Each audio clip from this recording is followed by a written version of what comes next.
Boys and girls, ladies and gents, with the F1 testing right around the corner. And you know what?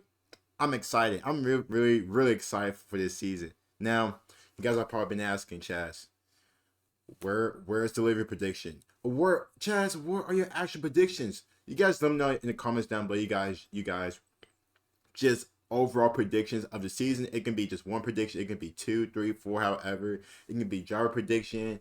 Just one prediction you think is going to happen this season. You guys let me know in the comments down below. Love to see that. Love to engage with you guys about that. My prediction this year is that Leclerc wins more than 2 races. I think this is the year he actually does win 2. He actually win, because last year he didn't win. Carlos Sainz won for Ferrari a race. I think this year Leclerc gets at least 2 wins this season, but I think Albon takes another step with Williams. Now, I'm not even sure how good that Williams car is going to be this year. And Albon, you guys know me, I've said throughout the whole offseason. I've been so happy and impressed with how Alex Albon raced last season. I think it's a chance for him to take another step. Now, how big is that step going to be? Is he going to be on par with like the McLarens, the Red Bulls, the Mercedes? Again, probably. I say again. Is he? Probably not. But you look at, the Aston Martins. What's happening with, is he going to have a better season than Lance Stroll? I look at the Alpine, stuff like that. So, AlphaTauris. Who knows? We'll see. But anyway, I hope you guys are doing good and amazing. Lovely Tuesday. As always, don't forget to like the video and sub as well. Shout out to your race. Always shout out to your race. The race. But anyway, let's get started with the video. We have 10 strange things that happen at F1 testing. Who knows how strange these things are? But guess what we are finna do? We are finna check it out. Let's get it. Preseason testing is a time of excitement for drivers, teams and fans alike as new cars hit the track. It's all about high hopes and expectations before the realities of a long, hard and sometimes uncompetitive season kick in. But it's also a time when strange things happen. Also, I missed it, but I know, Steiner left Haas. Who took his spot? Who took his place? I'm not. Cars don't work as anticipated. Drivers turn up in unexpected places. Crashes bring whole teams to a juddering halt, with myriad difficulties coming out of left field to cause surprise and amazement. While once testing was largely conducted out of the public eye, in recent years there has been increased as it happens coverage from the likes of the race. With the eyes of the F1 world locked onto the test venues, it's become impossible to keep such strange goings-on under wraps. 10. Camouflage livery. That's such a hard livery. The automotive world is used to camouflage colour schemes shrouding prototype road cars. But it wasn't until 2015 that Red Bull brought this into F1. It launched and then tested the Red Bull RB11 in a special black and white livery conceived to confound photographers, fans and rival technical directors. The livery was inspired by the special helmet design Sebastian Vettel used at the previous year's Italian Grand Prix. Come the start of the season, Red Bull was back in its regular livery, but it did repeat the special testing paint job trick in 2018 with Why not just keep the camo livery? Like, why not just keep it for a year? That shit, dude, that thing looks so freaking fire. Why not just keep it for one freaking season? Like, dude, that camo livery is so tough in Red Bull, man. That's tough. It's tough. I would just use it for a season. With a black, white and blue look. Why not? And it also launched and shook down its 2019 car running in a purposeful blue and red colour scheme. 9. Wild weather. Given pre-season testing often takes place in the European winter, the weather can never entirely be trusted. Rain isn't unusual, but there are other problematic phenomena. Is that hail? Snow isn't unheard of, and Fernando Alonso even ran in the snow at Silverstone in 2005. More recently, in Barcelona in 2018, day 3 of the first pre-season test was rendered almost completely useless by a combination of snow and rain. Jeez. A grand total of 17 laps were logged. Even if F1 opts to go further afield, it's no guarantee of smooth running. In Bahrain 2021, sandstorms struck, while at the same venue in 2009, a test involving Ferrari, BMW Sauber and Toyota was ruined by more intense sandstorms. Jeez. But sometimes artificial rain is required. At Barcelona in 2018, Pirelli needed wet testing, so deposited water onto the track using a series of trucks before the start of running on the final day of the first pre-season test. This was of negligible use, with vaguely full wet conditions only for the opening hour and cars switching to slicks later on in the morning. Pirelli did the same again in the afternoon, but most just waited for the track to dry out. That's interesting. That's interesting. 8. Lotus goes missing. Oh, God. Lotus was second fastest in the first pre-season test at Jerez in 2012 with Romain Grosjean and completed 1,788 kilometres. So it was a surprise that after completing just 32 kilometres on the morning of the second pre-season test in Barcelona, Lotus announced it could not continue for the rest of the 4 days of running. The problem was first detected as Grosjean approached turn 1 at the highest speed part of the circuit. The movement under load meant that the front suspension arms damaged the chassis thanks to the lightweight carbon fibre mounts embedded in the chassis not being strong enough. As this was the second Lotus E20 chassis, the team was able to put its first chassis on a rig at the factory and replicated the problem. This led to it abandoning running and manufacturing replacement aluminium front suspension mountings for use at the third pre-season test 8 days later. That's not good. That's 7. not good, Lotus. Stuttering start to the V6 turbo hybrid era. That's not good. The first 2014 pre-season test at Jerez was one of the most eagerly anticipated in years, as it was the debut of the new 1.6 litre V6 turbo hybrid cars. Yet when the track opened, little happened. Lewis Hamilton managed to complete an early installation lap in the Mercedes, which had already been shaken down at Silverstone, but it was 2 hours and 20 minutes before he became the first driver to complete a flying lap. Jeez. His day later came to an end after just 19 laps, when he suffered a front wing failure, but his mileage still amounted to around a fifth of the total. Is that oil? That All that is oil? Jeez. The 8 cars that ran managed just 93 laps between them, with Red Bull and Caterham not setting a lap time, McLaren unable to leave the garage because of electrical and hydraulics problems, and Marussia not even leaving their UK base until early that morning to take the car to the track. It seemed inconceivable that just 47 days later the teams would be in a fit state to contest the Australian Grand Prix. 6. Williams late.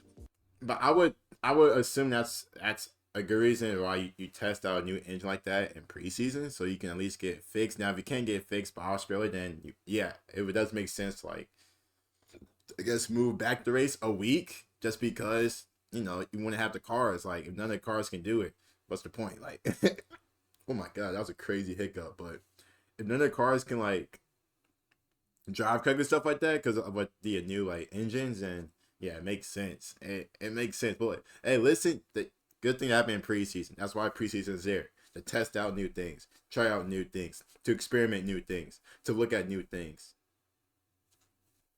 Like, it's like me. And illegal. It's not unheard of for teams to make a late start to testing, but usually this is by design. In 2019, Williams fully intended to be on track for the first day of testing, but the car hadn't even left the factory in the UK this didn't drive by to the time survive. the track was open, as it was still waiting for essential parts to be completed.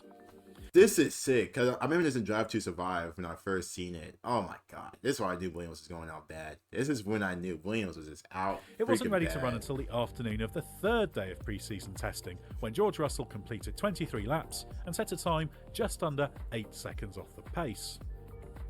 Teammate Robert Kubica managed 48 laps the following day, but Williams got little meaningful work done during that first test. To add insult to injury, it's also had to change both its wing mirror and front suspension design prior to the season opening Australian Grand Prix. Its curved wing mirror was replaced by a more orthodox design, while it had to remove a 7th suspension member running along the rear edge of the lower front wishbone because of rules permitting only 6 suspension members. Unsurprisingly, Williams endured a pointless season. We'll move on to our top 5 in a moment, but first we just wanted to thank you for watching the latest video from the race. If you're enjoying it, don't forget to like and subscribe, God, they are not only so you don't miss any of our future videos, but also so you support the race and make sure that we can keep doing what we do. Hey, you're not prepared. 5. DAS is revealed. DAS. On the second day of Barcelona pre-season testing in 2020, something strange was spotted in the onboard footage from Lewis Hamilton's Mercedes. On the straights, he appeared to be changing the toe of the front wheels by pulling the steering wheel back, then returning it to normal by pushing it forward prior to turn 1. Mercedes technical director James Allison was happy to reveal it was called DAS. dual-axis steering, but stayed tight-lipped on its purpose. Mercedes did not doubt the legality of DAS, having been in communication with the FIA for some time about it. In fact, Allison later revealed the FIA had rejected its initial lever-actuated design, but did accept that it would be legal if activated using only a movement of the steering wheel. The key benefit of DAS proved to be in warming up the front tyres, but given the regulations had already been changed for the following season to prevent such designs, nobody else copied it. 4. Marussia's Trojan Horse. That's interesting. Marussia That's my first time only hearing managed about that. 30 laps during the first pre-season test of 2014, so mileage was critical when it arrived in Bahrain for the second test. So when a computer virus, specifically Trojan malware, infected its systems and made it impossible to run the car for most of the day, that was the last thing the struggling team needed. Them boys got hacked. Gil Bianchi did manage to complete 3 installation That's laps late crazy. on, but Marussia never really recovered, as a litany of problems restricted it to a grand total of 29 laps across the 4 days of running in Bahrain. That's not good. A 3. virus? Red Bull's wingless wonder. A virus. Formula One drivers are used to having plenty of spares lying around, but this isn't always the case during pre-season testing, as Daniel Kvyat discovered to his and Red Bull's cost at Jerez in 2015. Kvyat took over from teammate Daniel Ricciardo for the second day of pre-season testing, but in cold conditions and on cold tyres on his outlap, he spun coming out of the turn 2 right-hander and lightly crunched his front wing in the tyre barrier. Red Bull didn't have a spare and wasn't able to repair the damage in time for it to run again for the rest of the day. But the team made the most of it, sending Kvyat back out to gather what data was possible with the front wing and its supports missing. Kvyat completed only 18 slow laps and didn't register a lap time, and not even the Red Bull Camouflage livery could hide the fact that his error had pretty much ruined a valuable test day. That was kind of nasty, though. That Two, looked kind of Alonso's nasty. mystery crash. The mystery that once shrouded testing crashes has been eradicated by the comprehensive coverage in recent years, with one exception. When Fernando Alonso hit the inside wall at the exit of Turn 3 on the final day of the second pre-season test in Barcelona in 2015, there were all sorts of theories. He'd been electrocuted, he'd blacked out behind the wheel, he'd suffered a seizure. All of these were incorrectly speculated on as causes. It wasn't helped by McLaren team boss Ron Dennis denying Alonso had suffered a concussion, only for Alonso to then spend 3 nights in hospital and miss the first race of the season. So obviously he suffered a concussion or something serious. That's kind of messed up from Ron Dennis. Like, don't lie on my name, bro. Like, you ain't got to cap with my name. Like, if I'm hurt, I'm hurt. Like, just say it. Like, just if I'm hurt, like, there was a period of unconsciousness. It was relatively short. There were rumors of electrocution, but there was absolutely, categorically no electrocution. Well, that's kind of messed up because that's crazy. I forgot about this, but Ron Dennis is real sick for that. That's sick. That's really sick. That's sick. That's crazy. That's crazy. Did later admit he was wrong to say there was no concussion, Oh, with Alonso's absence from Australia because of a fear of a secondary concussion so close to the initial crash. McLaren blamed the off on an unexpected gust of wind destabilising the car, but it wasn't until the F1 circus arrived for the second race of the season in Malaysia that Alonso provided his account of the accident. He blamed a steering problem for sending him into the wall, and revealed McLaren had changed components in the steering rack as a result. Alonso was soon back to his best, showing that whatever the cause of the crash, there were no long-term effects. My boy. 1. Prost disguises himself. Doppelganger. After being sacked by Ferrari in acrimonious circumstances at the end of 1991, Alain Prost was left without a drive for the following season. But he was courted by French team Ligier and even tested its car several times pre-season.